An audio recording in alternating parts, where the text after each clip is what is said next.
মাত্র দুটো সেদ্ধ আলু দিয়ে বানানো আজকের এই ইভিনিং স্ন্যাক্সটি আশা করি বাচ্চা থেকে বড় সকলের ভীষণ পছন্দ হবে। তো মাত্র দুটো সেদ্ধ আলু আর বাড়িতে থাকা কয়েক টুকরো পাউরুটি দিয়ে বানিয়ে নিয়েছিলাম দারুণ স্বাদের একটা ইভিনিং স্ন্যাক্স। তো চলো পুরো রেসিপিটাই শুরু থেকে শেষ অবধি দেখতে থাকো। আর রেসিপি ভালো লাগলে লাইক, কমেন্ট, শেয়ার আর চ্যানেলটাকে সাবস্ক্রাইব করে দেওয়ার অনুরোধ আপনাদের সবার কাছে রইল। দেখুন, রেসিপিটা বানানোর জন্য গ্যাসে কড়াই বসিয়ে কড়াইতে 2 চামচ পরিমাণে সাদা তেল দিয়ে তেলের মধ্যে 1 মুঠো কুচিয়ে নেওয়া পেঁয়াজ দিয়ে হালকা ভেজে নিয়েছি। পেঁয়াজ হালকা ভাজা হয়ে গেলে এর মধ্যে দিয়ে দিয়েছি 1 থেকে 1.5 চা চামচ আদা, রসুন আর কাঁচা লঙ্কার পেস্ট। সব কিছু একসাথে মিশিয়ে নেড়ে চেড়ে ভাজা হয়ে গেলে আদা রসুনের কাঁচা গন্ধটা চলে গেলে এর মধ্যে দিয়ে দিয়েছি একটা বড় সাইজের টমেটো কুচি, হলুদ গুঁড়ো আর প্রয়োজন মতন লবণ। ভালো করে টমেটোটা একদম গলে মশলাটা সুন্দরভাবে কষানো হলে এর মধ্যে দিয়ে দিয়েছি আগে থেকে সেদ্ধ করে রাখা দুটো আলু। আলুগুলো আপনারা গ্রেটারের সাহায্যে গ্রেট করেও দিতে পারেন, কিংবা এভাবে হাতের সাহায্যেও চটকে ভালো করে দিয়ে নিতে পারেন, কারণ যেহেতু খুন্তিতে নাড়াচাড়ার প্রক্রিয়া আছে, নাড়তে নাড়তে আলুগুলো আরও স্মুথ হয়ে যাবে। আলুগুলো সুন্দর করে নেড়ে কষানো হয়ে যাওয়ার পর এর মধ্যে দিয়ে দিয়েছি প্রয়োজন মতন ধনেপাতা কুচি আর দিয়ে দিয়েছি কিছুটা নারকোল। তো নারকোল কুচিটা অপশনাল, না থাকলে নাও দিতে পারেন, তবে অবশ্যই ধনেপাতা কুচিটা দেওয়ার চেষ্টা করবেন। আলুর পুর একদম রেডি। এবার এটাকে নামিয়ে ঠান্ডা হতে দেব। আর ততক্ষণে পাউরুটিগুলোকে এভাবে বেলনির সাহায্যে বেলে একটু চ্যাপটা চ্যাপটা করে নেব, কারণ এভাবে বেলে নিলে পাউরুটিটা অনেকটা লম্বাটেও হয়ে যাবে আর পাউরুটিটা অনেকটা চ্যাপটাও হয়ে যাবে। এতে রেসিপিটা বানাতে অনেক বেশি সুবিধা হবে।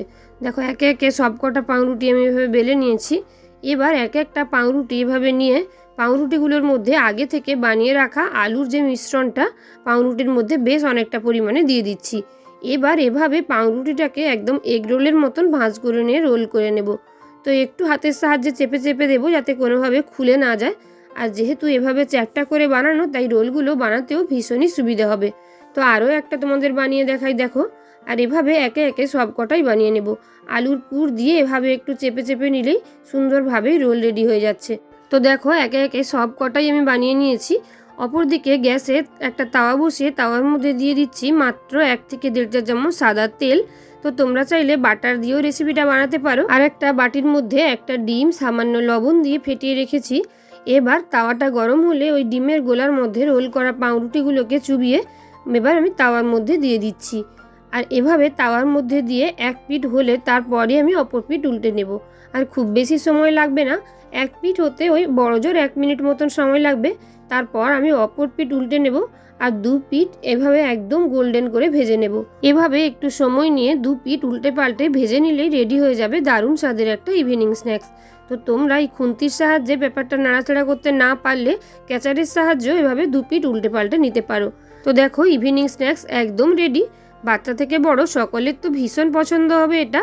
আর জিনিসটার মধ্যে আনহেলদি তেমন কিছুই নেই। তোমরা চাইলে সাদা তেলের পরিবর্তে সামান্য বাটার ব্রাশ করেও রেসিপিটা বানিয়ে নিতে পারো। তাই শুধুমাত্র ইভিনিং স্ন্যাক্স নয়, বাচ্চাদের টিফিনেও তোমরা বানিয়ে নিতে পারো খুব সহজে এই রেসিপি। আর অবশ্যই দেখবে বাচ্চারা টিফিনটা খেতেও ভীষণ পছন্দ করছে। তো চলো, এভাবে ক্যাচারের সাহায্যে উল্টে পাল্টে চারদিকই লাল লাল করে ভেজে নিয়ে রেডি করে নেব এই ইভিনিং স্ন্যাক্স। আর সার্ভ করে নেব আমি টমেটো কেচাপ দিয়ে।